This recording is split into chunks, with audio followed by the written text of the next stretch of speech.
اللہ کے رسول حضرت محمد مصطفیٰ صلی اللہ علیہ وآلہ وسلم بار بار امام حسین کو بلند کر کے دنیا کو یہ بتاتے تھے کہ یہ حسین مجھ سے ہے اور میں اس حسین سے۔ اے لوگو، اگر اس حسین پہ کوئی مشکل وقت آ جائے اور یہ تم سے مدد طلب کرے تو اس کا ساتھ دینا، کیونکہ یہ جنت کے جوانوں کا سردار ہے، میرا خون ہے، میری اولاد ہے۔ لیکن افسوس، ابھی رسول اللہ کی رحلت کو تھوڑا وقت ہی گزرا تھا کہ کربلا کے میدان میں ایک طرف 9 لاکھ کا مجمع تھا تو دوسری طرف وہ حسین جس کو اللہ کے رسول اپنے کندھوں پہ سوار کرتے تھے۔ امام حسین علیہ السلام اپنے نانا کی امت سے بار بار کہتے رہے کہ کیوں میرا رستہ روکا ہے؟ اے لوگو، پہچانو، میں تمہارے نبی کا نواسا ہوں۔ کیوں 3 دن سے میرے بچوں کو پیاسا رکھا ہے؟ کیوں میرے عزیز و اقارب کو شہید کیا ہے؟ بتاؤ، کیا میں نے رسول اللہ کی شریعت میں ترامیم کی ہے؟ کسی انسان کا حق کھایا ہے؟ کسی انسان پہ ظلم کیا ہے؟ اتنے میں فوج یزید ایک آواز میں کہنے لگی، اے حسین، ہم سب تجھے تیرے بابا علی کے بغض میں قتل کر رہے ہیں تاکہ یزید ہماری جھولیاں دولت سے بھر دے۔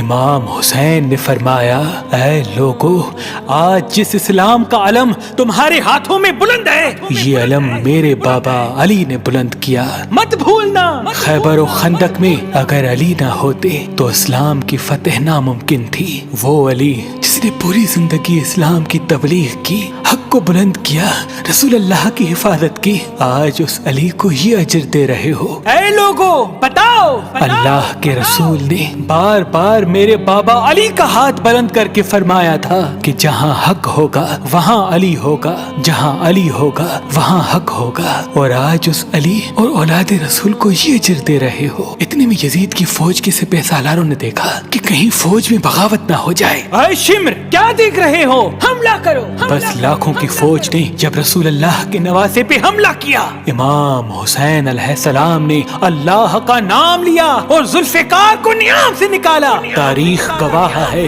ایک طرف لاکھوں کا مجمع اور ایک طرف 3 دن کا بھوکا پیاسا حسین ابن علی۔ زمین پہ اس طرح کی جنگ پہلے کبھی نہیں دیکھی تھی کہ ایک تنہا انسان لاکھوں کے مجمع کو اس طرح سے فنار کر رہا ہے کہ فوج اشکیا واپس پلٹ کے بھاگنے لگی۔ امام حسین فوج یزید سے مخاطب ہو کے فرماتے ہیں، آؤ، 3 دن کے بھوکے کی جنگ دیکھو، 3 دن کے پیاسے کی جنگ دیکھو، رسول کے اس نواسے کی جنگ دیکھو، اس کی جنگ دیکھو جس کا جوان بھائی مارا گیا، جس کے جوان بیٹے کو نظروں کے سامنے قتل کیا گیا، جس نے اپنے ہی ہاتھوں سے اپنے بچے کی قبر بنائی۔ امام حسین شیر کی طرح فوج یزید سے لڑ رہے ہیں۔ اتنے میں آواز غائب آتی ہے، حسین، تیرا اللہ تجھ سے راضی ہوا۔ بس اس صدا کا سننا تھا، امام حسین علیہ السلام نے اپنی ذوالفقار کو تھام لیا۔